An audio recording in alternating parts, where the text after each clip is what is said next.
Hi, I'm Jeff Barmer from Lloyd Recruitment. We're here today with Kim Seeling Smith from Ignite Global. Hi Kim. Hi Jeff. Today we're talking about the market forces behind the paradigm shift in how to engage and retain our staff. I often hear from hiring managers that it's getting more difficult to retain and engage staff. Why is it so difficult to retain them? Interesting. Market forces is one thing. If you look at the critical skills shortage, there are more opportunities out there than people. So of course they have more options. So that's number one. It's more difficult to retain the right people because they have more options. The second thing is that we've gone through a tremendous paradigm shift in the last 30 years. What we require from our staff is drastically different.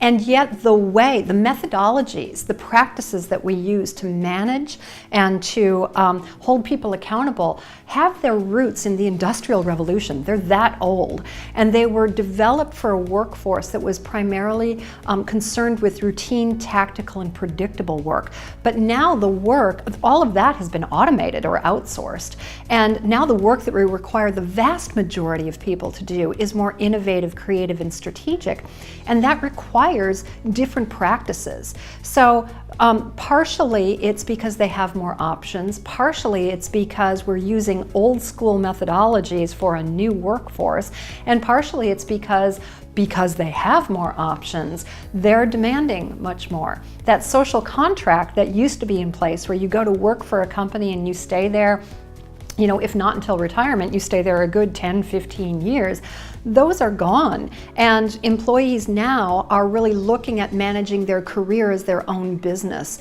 So as a result of that, they're more demanding, and as well they should be, because companies can lay them off, can make them redundant immediately. So they need to have a voice and have a say in how they manage their career, and they're speaking up much more about that. So it's a couple of different factors that go into the complexity of retaining staff in today's modern workforce. I understand that in 2018, what we expect from our staff is different from 10 to 20 years ago, and that the workplace is changing. But it seems to be made more complicated by Gen Y and millennials because they want something different. Is it too hard to make the necessary changes? I absolutely love this question.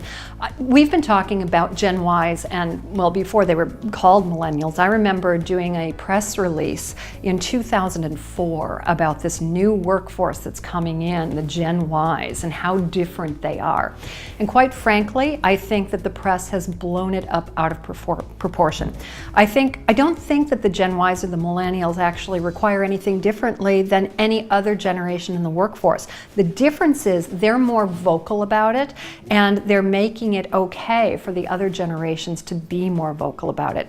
Yes, there are some differences, but the research shows, now that they've been in the workforce for, well, the last going on 15 years, the research actually shows that if you engage with them, have real live conversations about their needs, not only the needs of the organization, but their needs as well, if you engage with them, if you provide the culture where they really feel like they can thrive, they're 25 times more likely to stay long term.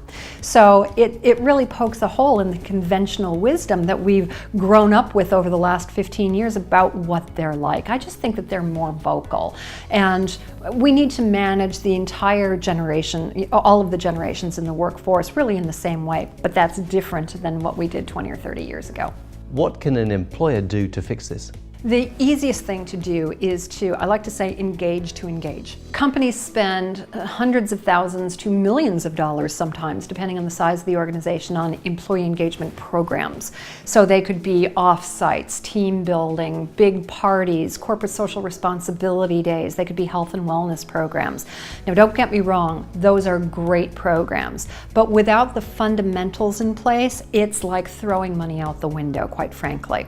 The fundamentals have to be in place, and the research is overwhelming with this. The fundamentals, the key to engaging and retaining staff. You don't have to look further than the relationship between manager and direct report. So engage to engage, sit down, talk to them about what their needs are, and be able to either deliver on those needs or manage their expectations if you can't, because we can't be all things to all people. So if you can't deliver on something that they really want, it doesn't mean that they have to walk out the door. We can manage their expectations, but it's all about the conversation. We need to get far better at sitting down and having structured one-on-ones with our individual staff members than we ever have before. That is the key and the free way to increase employee engagement and retention. That's a great insight. Thanks, Kim. My pleasure. If you'd like to find out further information, please contact the team at Richard Lloyd.